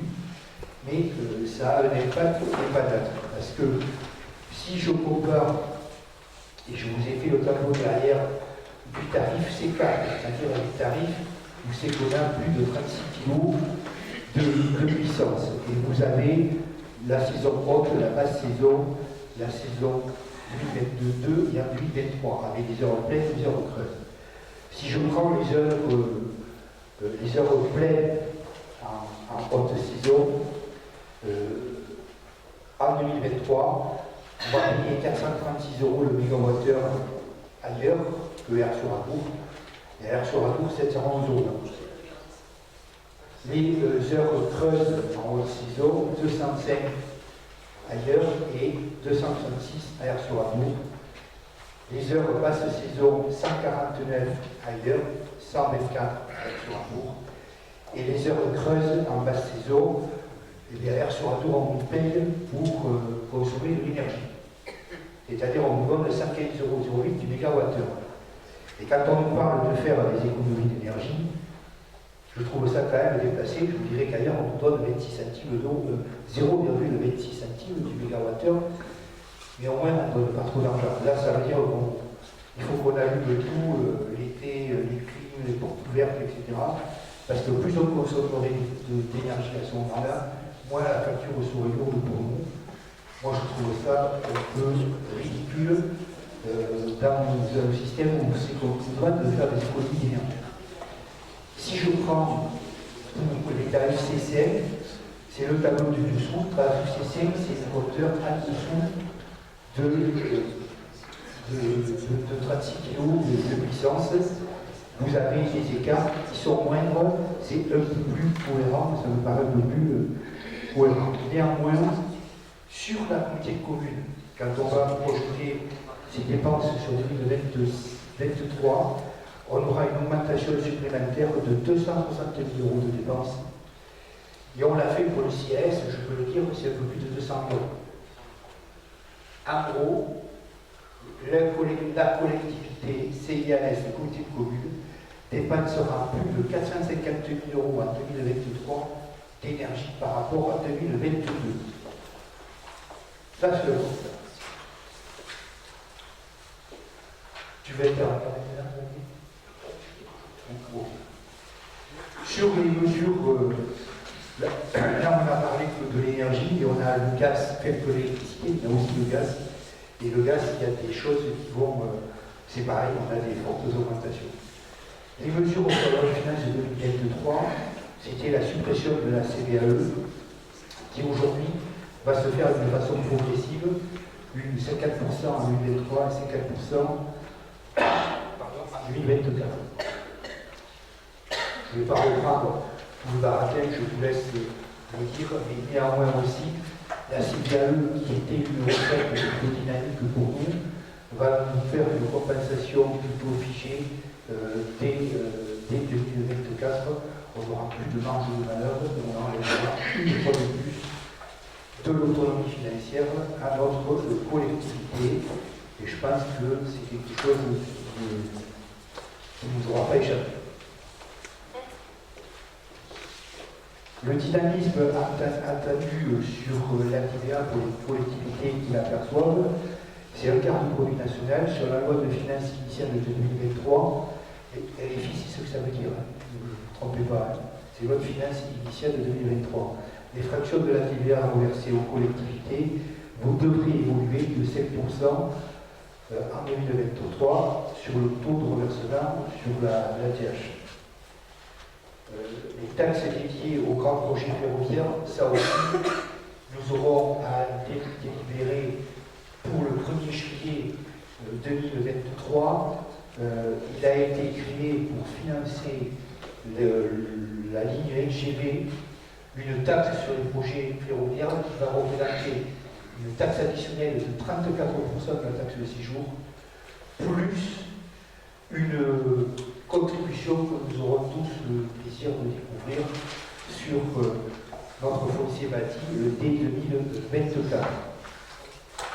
2023, en pleine année. Et donc il faudra qu'on délibère avant le 1er 2023 par rapport à cette taxe additionnelle. Je ne sais pas si on peut s'en dispenser, mais de toute façon on sera obligé de passer. Il faudra faire aussi attention, c'est que la revalorisation des bases sur la taxe, le foncier bâti, pardon, elles sont prévues à hauteur de 7% pour 2023. Les revalorisations des entreprises seront moindres, donc elles seront un peu moins impactées, mais je ne sais pas le dire. L'évolution des concours financiers de l'État, notamment les dotations, une hausse de 1,7 de l'enveloppe est prévue, on verra ce qu'on touchera. Et la création d'un fonds pour la transition écologique, c'est ce fameux fonds vert, avec une stabilité de 1 milliard et de retour à la décile au niveau normal. On va rediminuer les recettes, les possibilités de financement des pardon. L'évolution des dépenses réelles de fonctionnement de 2020 à 2022, vous voyez qu'on était à 9 627 000, 10 026 pour retomber à 9 947 à 2022. Les dépenses de fonctionnement prévisionnelles pour 2023, donc il faudra qu'on trouve le moyen d'absorber les 260 000 € dont vous parlez d'énergie, oui, par rapport à l'énergie. Et je voulais là, le service des cuisines centrales sera être doublement impacté parce qu'on va avoir le coût annuel de l'électricité qui va passer de 34 000 à 83 000. Et nous aurons aussi une augmentation sur le prix des denrées, à peu près 10%. On avait aussi anticipé l'année dernière l'augmentation du prix du repas agricole, je ne pense pas qu'on va nouvelle cette année. Et il y a dans ces bonnes nouvelles la subvention de participation au CIAS que l'on versait pour le service d'aide à domicile qui était de 152 000 € en 2023. Il ne devrait pas y avoir d'aide de versement puisque en 2021, le service du CIAS était à l'équilibre sur cette section-là. Il va y avoir une problématique, une réflexion qu'on va tout à l'heure en parler, on aura l'occasion aussi d'en parler lors du vote du budget, c'est la désertification médicale. Cette problématique, elle ne relève pas de la compétence de la communauté de communes, mais toutefois la situation de notre territoire nous engage à poursuivre une réflexion sur l'engagement de l'EPCI dans l'élaboration des politiques d'accueil et l'incitation de l'installation de médecins, entamée depuis plusieurs mois avec les partenaires et les institutions relevant de la santé publique. Si les élus partagent cet objectif, il conviendra de se donner les moyens budgétaires d'une intervention concrète de la communauté de communes. D'ici l'élaboration du budget primitif, ce dossier pourrait évoluer rapidement et des propositions d'intervention de la communauté de communes pourraient être mises à débat, salariat médecins, collaboration de l'EPCI avec les institutions notamment.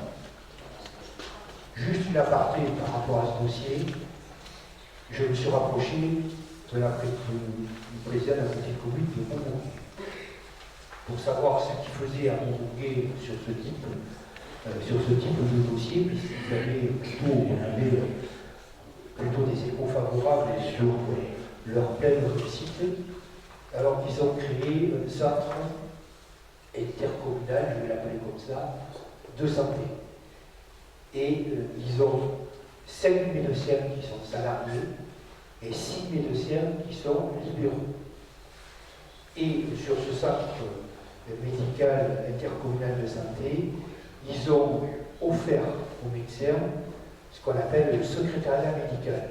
C'est le bas, ou ce qui fait un peu peur aux médecins et qui lui disent qu'il faut que je travaille 30% de plus pour contrôler si la CPM, le test mutuel vont payer ou pas.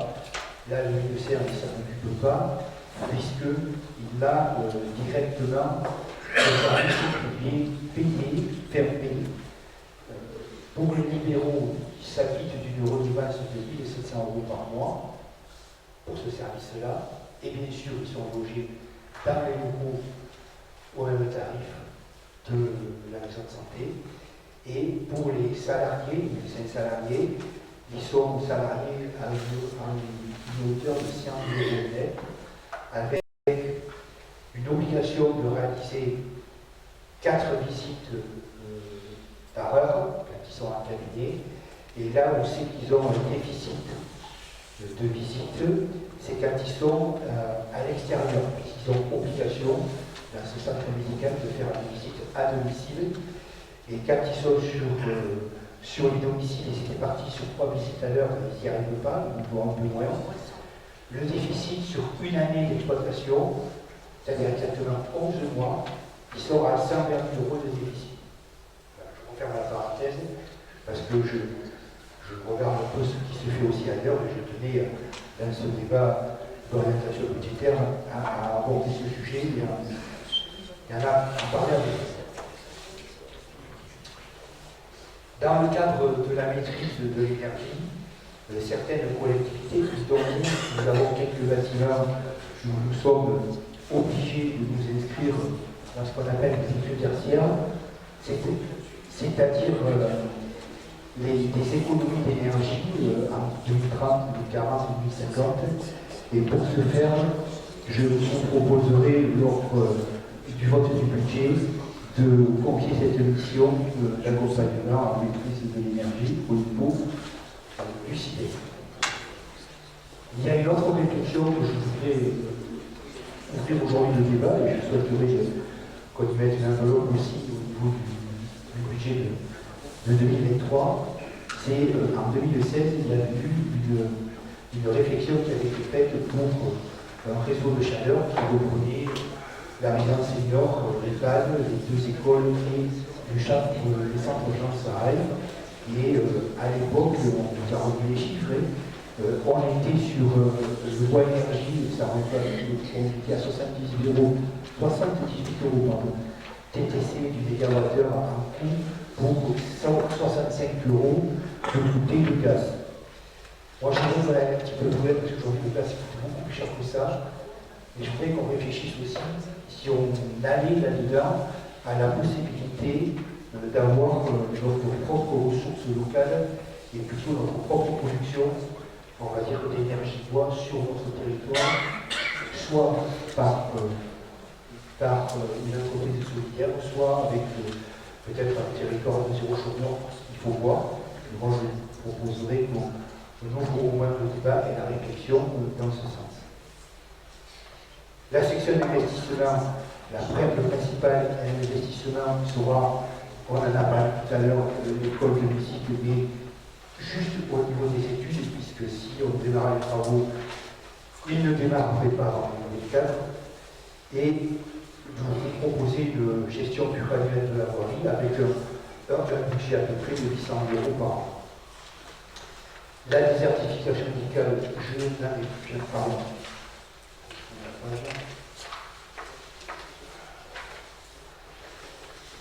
Voilà.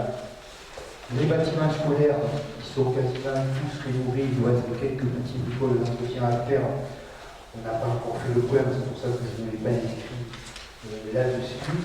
Le projet du photovoltaïque sur la zone de Bastia, pour lequel on a été libéré le 7 décembre 2021.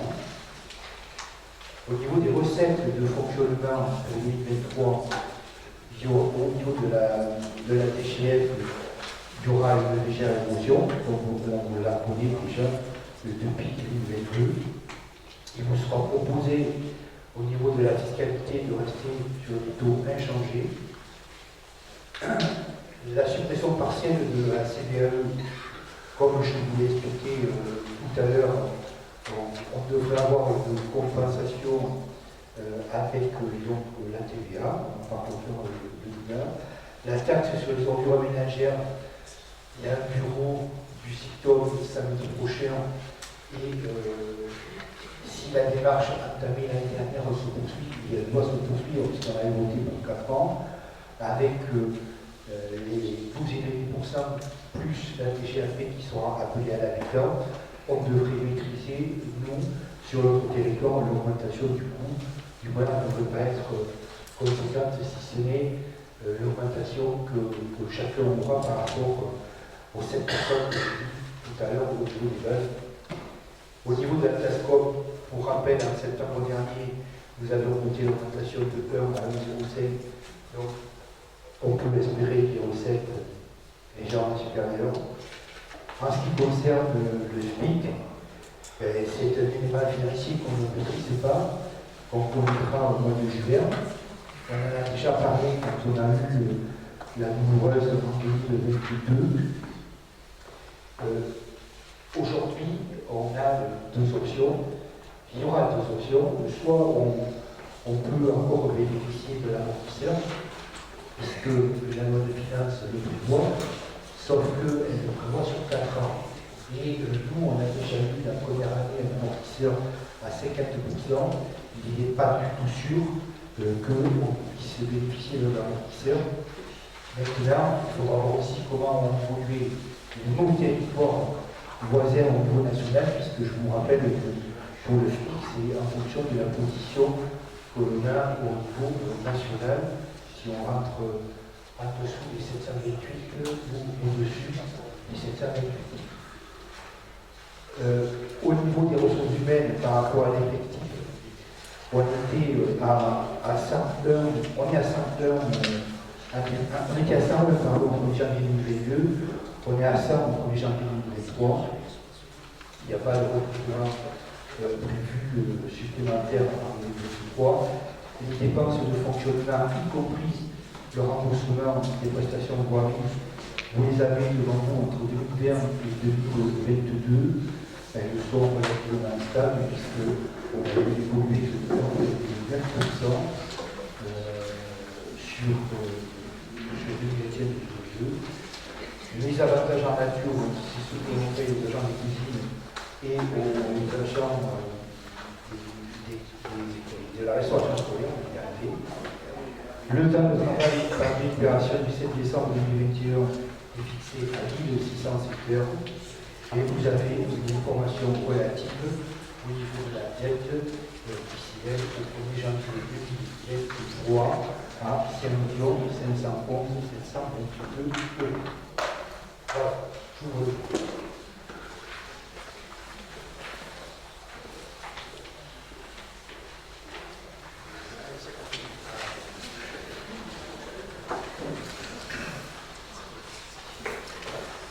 Bien. Alors, quelques précisions sur ce débat d'orientation budgétaire. Alors, c'est sûr que pour vous tous, vous n'avez pas l'habitude de faire, mais ce n'est pas d'obligation de débat d'orientation budgétaire. Seules les collectivités plus importantes peuvent le faire.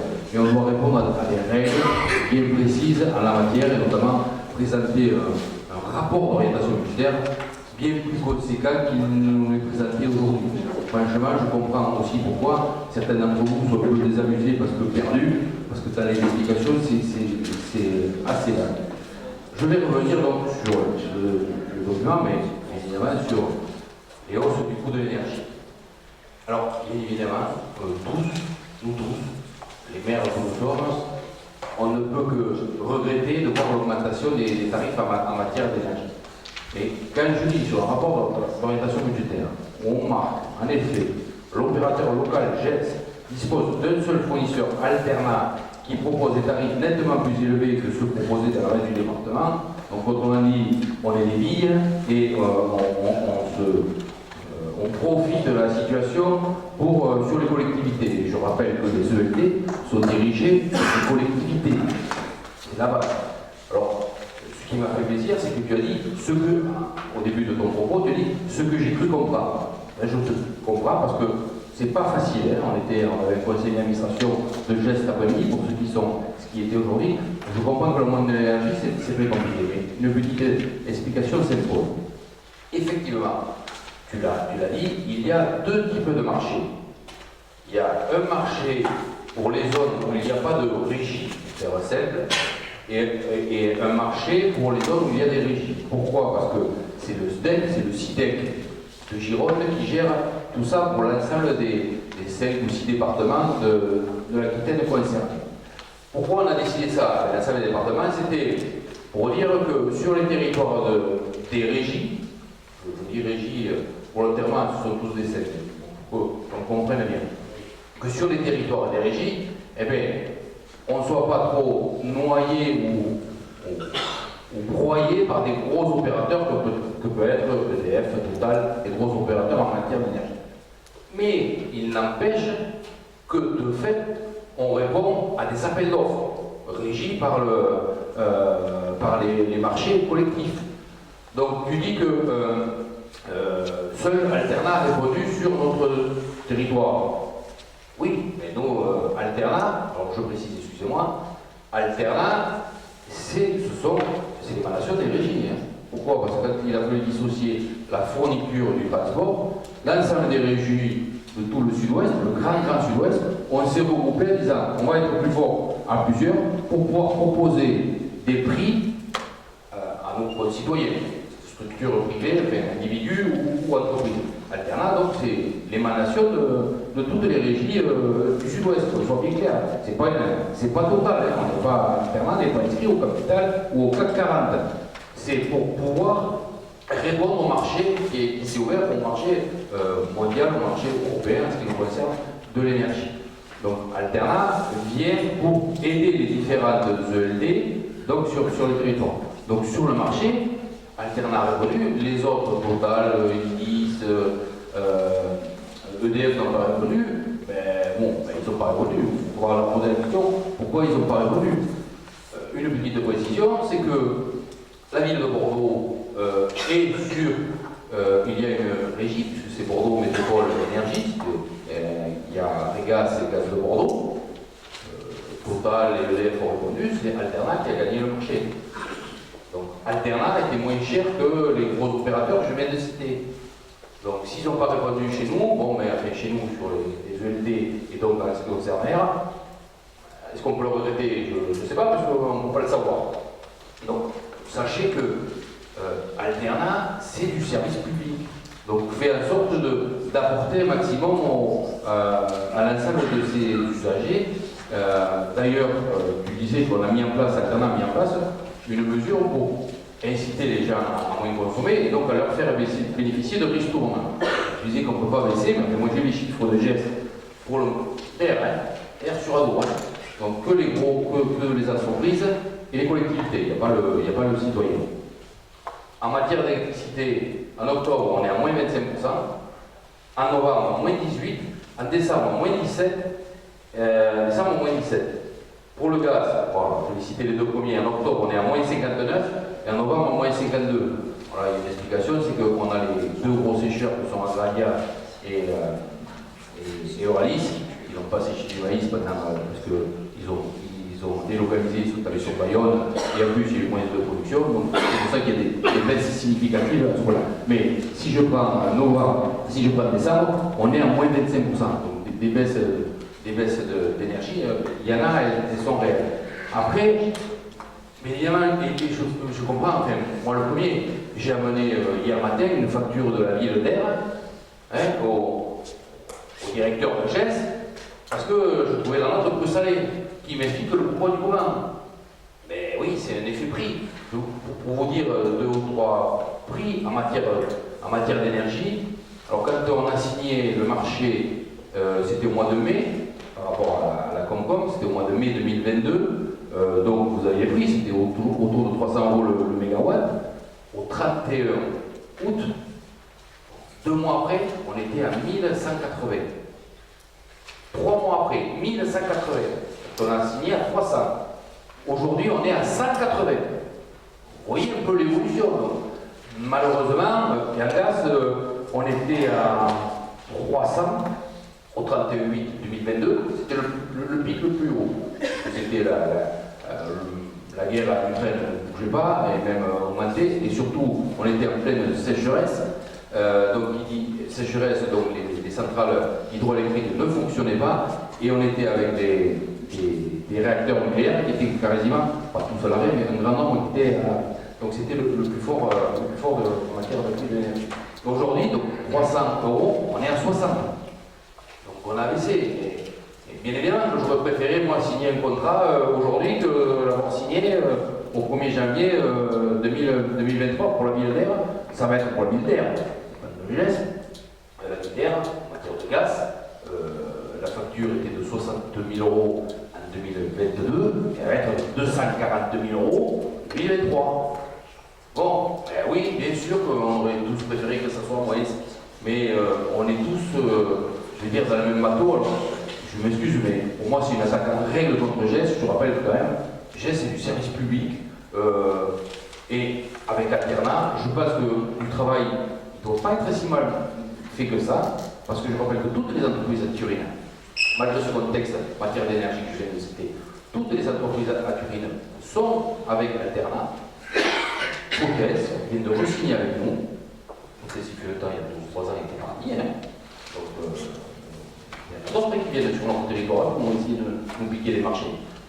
OTS est revenu, en gaz et en direct. L'entreprise Bourdon est avec nous. On vient de signer, on vient de signer avec Agralia, la semaine dernière, un marché pour 2 ans.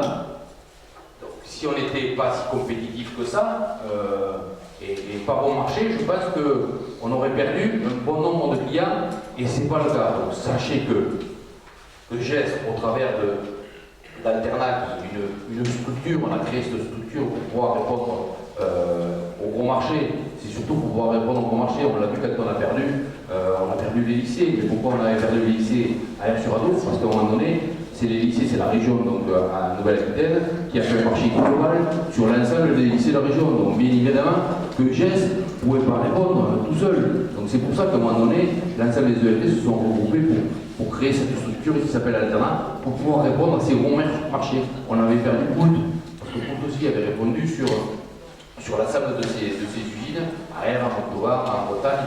Voilà, donc c'est pour ça qu'on a créé Alternat. Alternat est là aussi pour apporter une solution et pour maintenir le service public qui est GEST, qui est une régie. Donc attaquer le service public comme vous le faites, je n'ai pas trouvé ça vraiment très très correct. Voilà pour le petit point par rapport à GEST. Après, par rapport au DOB, je l'ai dit à... Pardon ? On constate que les tarifs d'Alternat l'année prochaine seront élevés par la nuit. Le gardien du public, c'est tout le monde le fait à moi. Alors, c'est ça le problème. On constate. Oui, vous constatez. Et oui, c'est pas une attaque de la geste. C'est que tu vois une attaque de la geste. Mais au moins, ça a permis d'avoir une explication claire et nette sur le fonctionnement de l'énergie. Par rapport au DOB, bon, ben, enfin, si ce n'est l'école de musique, ça le sait, on en a parlé avant. Après, il n'y a rien, on ne sait pas. Déjà, les chiffres, je sais qu'on vient de voter les comptes administratifs. On a voté les comptes administratifs il y a 5 minutes. Les charges de fonctionnement, elles sont votées à 10 244 452 et sur le document, elles sont à 9 700 111. Bon, c'est un détail, mais ça montre. Ce sont les charges réelles hors écriture d'ordre. Oui, sur l'autre document, il y a marqué charges réelles aussi. Bon, mais peu importe, c'est pas ça le souci. On ne parle pas petite ville de mer. On ne sait pas. Il n'y a plus. Moi, j'ai rien vu. Par rapport au commerce local, on avait pris des mesures significatives, incitatives, excellentes par rapport à l'achat. Bon, là, est-ce qu'on peut voir, on ne sait pas. Les actes, c'est pareil. Les actes, les ARAT, on avait voté, il me semble, je peux dire des bêtises. Je crois qu'on avait voté la vente, parce que c'était d'ailleurs absolu, si je me rappelle bien. On a voté la vente de 3 lots. Donc là, au compte administratif, il n'y en a qu'un, mais on ne sait pas ce qui va être demain. Voilà, on ne sait pas. Donc, écoutez, si ça vous convient, c'est bien. Par rapport au fonctionnement et à l'investissement, nos services, on ne sait pas de quoi ils ont besoin. Apparemment, les besoins de nos services ont besoin de aller. Donc voilà, on va écouter. Si ça vous va, c'est très bien, c'est essentiel. Non mais ça s'appelle un débat. Donc si vous ne voulez pas débattre, non mais si vous ne voulez pas débattre, on ne débat pas. Non mais je fais comme moi. T'as parlé, je sais. Non, oui, non, mais je fais le rôle. C'est un débat. Tu as assez parlé pour le temps ça. Non mais je prendrai le temps qu'il faut pour parler. La démocratie, ça s'appelle. Ce dont on parle, ça s'appelle l'autoritarisme. Justement, si tu respectes la démocratie, je la respecte.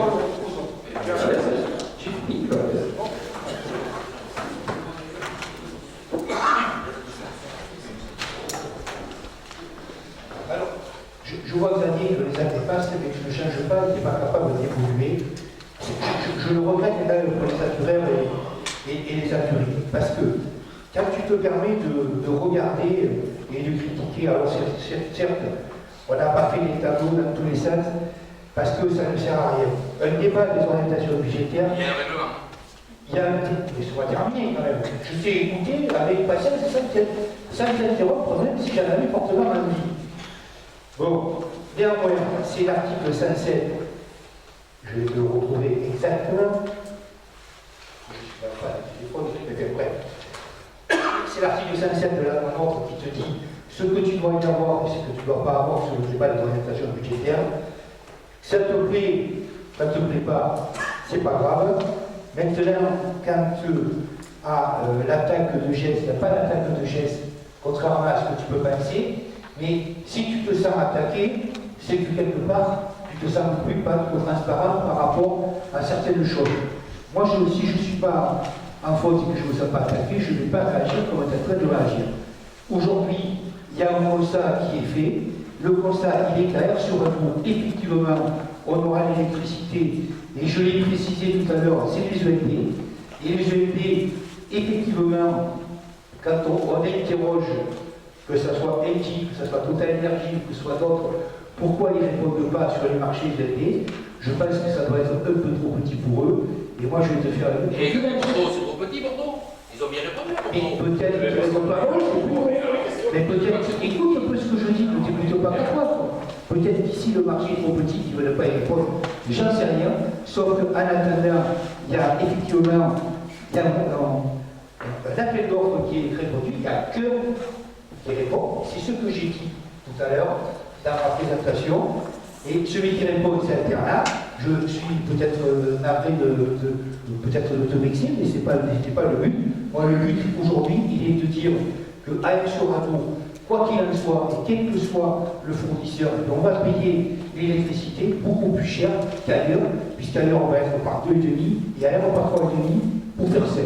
Ça, c'est un constat, et tu pourras crier au scandale ce que tu veux. En attendant, c'est la vérité. Dans ton compte administratif, tu as marqué le PCI a bénéficié du maintien des tarifs en matière d'électricité. En 2022. Oui, mais on est d'accord. Donc, le débat de l'orientation budgétaire, on parle de 2023. Ça aussi, c'était bien. On parle de 2023, d'accord? C'est pour ça qu'il n'y a aucune attaque contre Jésus. Et c'est ça que je ne comprends pas. Mais en fait, bref, c'est pas grave. Est-ce qu'il y a d'autres personnes qui veulent s'exprimer sur le TOB? Pas. Il n'y en a pas. Alors, on va passer au point de 10. Je pense qu'on a rien compris. Il y a une question. Le point de 10. Le point de 10, il est pour. On n'a pas l'habitude de ça. Sur le point de 10, il est proposé d'ouvrir les crédits à l'investissement, puisqu'on n'a pas encore voté le budget. C'est pour des achats d'ouvrages pour la collection médiathèque pour un montant de 100 000 €. Et pour le pôle culturel, c'est pour les diagnostics.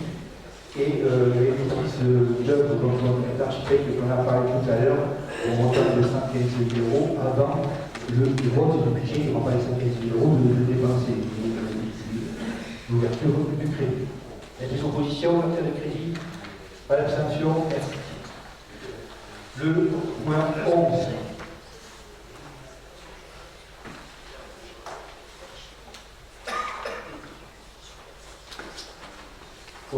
Le Conseil communautaire d'Ader-sur-Adour, dans sa séance du 12 avril 2022, avait voté une subvention au CIAS de 356 914 € payables mensuellement dans le cadre du budget primitif. Dans l'attente du vote du budget primitif, il vous est demandé d'autoriser le versement de 29 742 € mensuels au budget du CIAS. Cette somme sera régularisée tenant compte du montant définitif de la subvention votée dans le cadre du budget primitif de 2023. C'est une opposition? Pas d'abstention? Merci. Le point 12, attribution économique. Il vous est proposé de verser une subvention de 3 200 € à Christophe Lafenêtre. C'est la poissonnerie qui a ouvert à Ader-sur-Adour, 36 bis rue Carnot. Comme on fait pour tous les autres commerces, en fin de position, pas d'abstention, merci. Au niveau du CITEC, la désignation d'un titulaire et d'un suppléant pour la maîtrise de la demande d'énergie. Pour rappel, on avait voté à Saint-Doué parce que la préfecture leur demandait de prendre cette compétence et de délibérer. Moi, c'est un dossier que je suis au niveau du PEDR, donc je vais vous proposer d'être le candidat titulaire et je vais proposer à un naturel d'être le suppléant. C'est que vous faites proposer comme suppléant, c'est-à-dire aussi pour le point de l'énergie.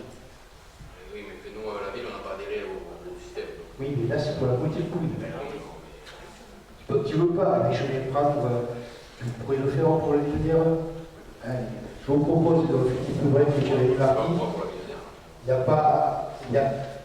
Tu représentera la politique commune. Monsieur, il fait du mauvais esprit ce soir, mais c'est pas grave. On va finir, il m'en reste. Oui, c'est pas grave. En ce qui concerne le délégué titulaire et les titulaires, y a-t-il des oppositions, des abstentions? Merci. Voirie. Dominique, laisse faire. C'est pour demander la signature de convention pour heures dues à Air sur Amour, donc Guadadour et l'impasse de journée. Les travaux sont commencés. Il y aura donc des travaux pour 82 000 euros et un fonds de recours prévisionnel pour l'Air de 6 131 euros. Donc il faut signer cette convention entre l'Air et la communauté commune.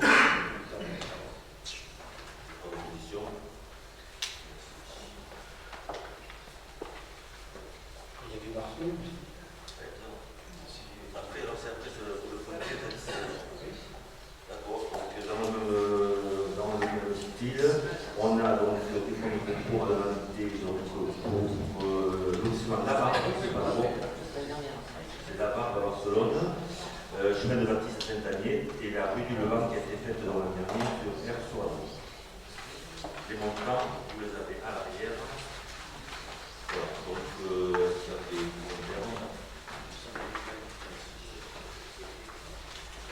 Merci Dominique. Au niveau des ressources humaines, je vous ai proposé la mise en place d'astreintes pour les cuisines centrales. Pourquoi la mise en place d'astreintes? Depuis déjà quelques mois, la production des repas au niveau des cuisines de l'EHPAD, se fait directement dans la cuisine centrale, on en a déjà parlé, et ce sont des agents de cuisine, des agents de l'EHPAD qui travaillent aux cuisines centrales par convention. Donc on a des agents de cuisine des cuisines centrales qui supervisent le travail des cuisiniers de l'EHPAD. Et à ce titre, s'il y a un problème le week-end, il faut nommer un responsable de cuisine qui soit d'astreinte de façon à pouvoir intervenir. Donc au niveau des services d'astreinte, il vous est proposé les 3 agents des cuisines centrales qui passent à tout le rôle pour être d'astreinte le week-end par rapport à la production des repas au niveau de l'espace. Oui.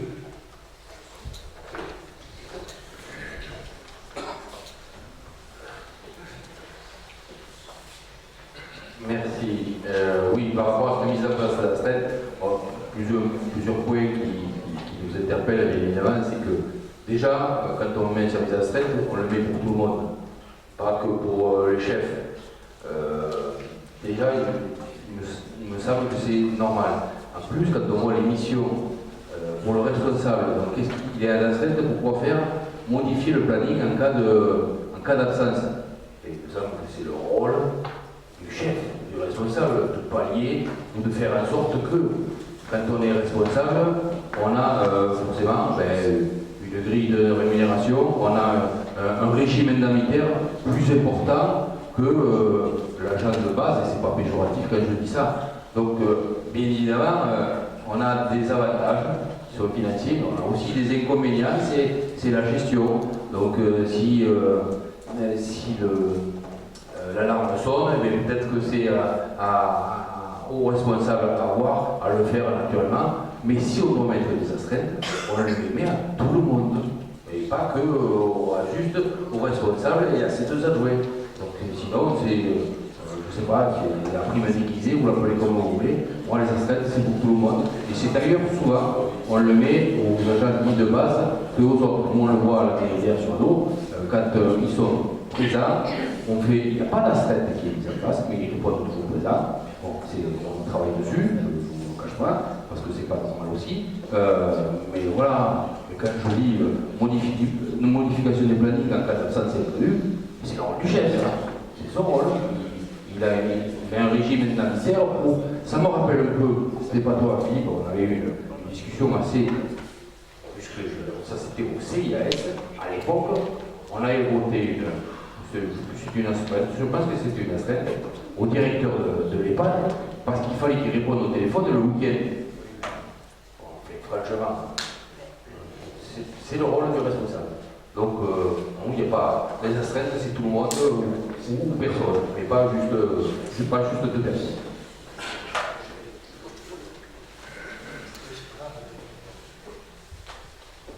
Je peux entendre ce que tu dis, mais je vois, moi, mon cher Zadig, que tu as encore une nouvelle connaissance de ce qui doit se faire dans la légalité du travail par rapport aux aspects. C'est pas parce que quelqu'un vient travailler le week-end, il arrive quelque chose, il va falloir que tu m'expliques comment tu justifies sa présence. Si tu n'as pas d'idée au préalable. Bref, il y a quelqu'un d'autre qui veut faire une observation là-dessus, qui s'abstient sur cette mise d'astreinte, qui vote contre. Alors, la majorité actuelle, 2, 4, 6, 8, 9, si je ne me trompe pas, plus les pouvoirs. Allez, on y va. Le point 19, la création d'un poste de rédacteur à temps complet, recrutement adjoint à la responsable du service RH. C'est pareil, je vais pas publier, c'est une création de poste que l'on avait et qu'il faut qu'on renouvelle par rapport au recrutement qu'on vient de faire. Notamment pour mettre au bon grade. Y a-t-il des oppositions, des actuations? Merci. Le comité social et territorial des délégations de visite des services. Donc, c'est l'ancien CSHCT. En l'absence de formation spécialisée en matière de santé, de sécurité et de conditions de travail, le comité social et technique exerce ses attributions. Dans le cadre d'une délégation des membres du CST, procède à intervalles réguliers à des visites des services relevant de son champ de compétences. En effet, une délibération du Conseil communautaire fixe l'objet, le secteur géographique de ces visites et la composition de sa délégation. Monsieur le Président précise que la composition de cette délégation a été établie lors de la première réunion de l'instance comme suit, le Président ou son représentant et 2 membres du représentant du personnel. Il vous est proposé de prendre une délibération précisant que les membres de cette délégation peuvent effectuer des visites de service sur les lieux d'exercice des fonctions de l'ensemble des agents de la collectivité. Des abstentions, des oppositions, il n'y en a pas, je vous remercie. Au niveau de l'école de musique, la trésorerie ou la constitution, le centre de gestion comptable, plus exactement, nous demande d'apporter des modifications. C'est d'augmenter le fonds de caisse à 200 €, d'augmenter la caisse à 7 000 et le rythme de paiement à la carte. Je vous ai demandé de m'autoriser à émettre un acte modificatif de la régie des recettes pour l'encaissement des droits d'inscription indiquant ces 3 modifications. J'ai des oppositions, des abstentions, je vous remercie. Et je crois que j'ai épuisé l'ordre du jour et je vais passer aux questions diverses.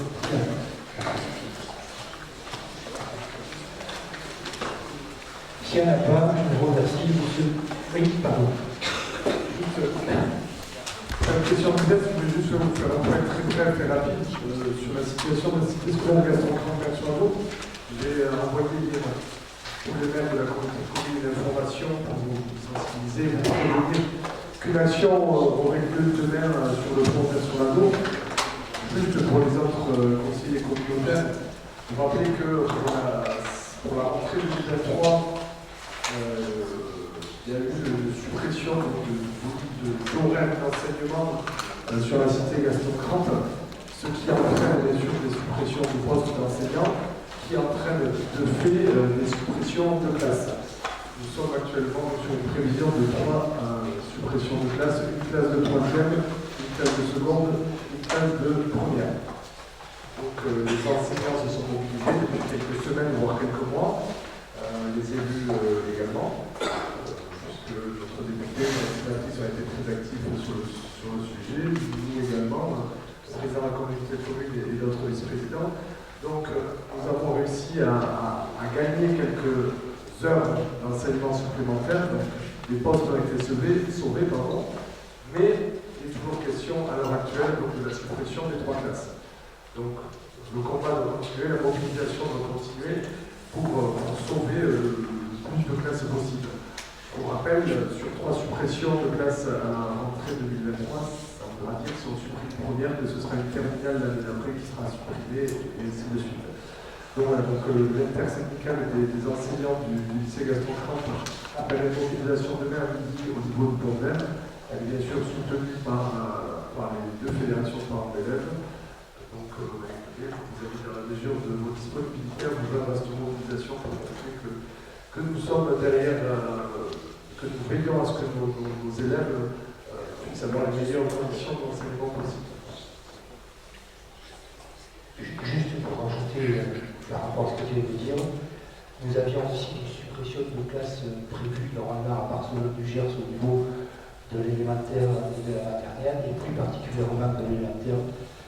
On n'aura pas de suppression de classe à Barcelone, on a réussi à multiplier les classes avec les lycées. Monsieur le maire, je vous laisse le mot là.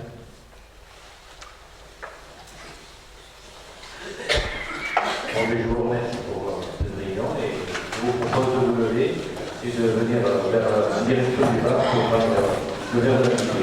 Merci.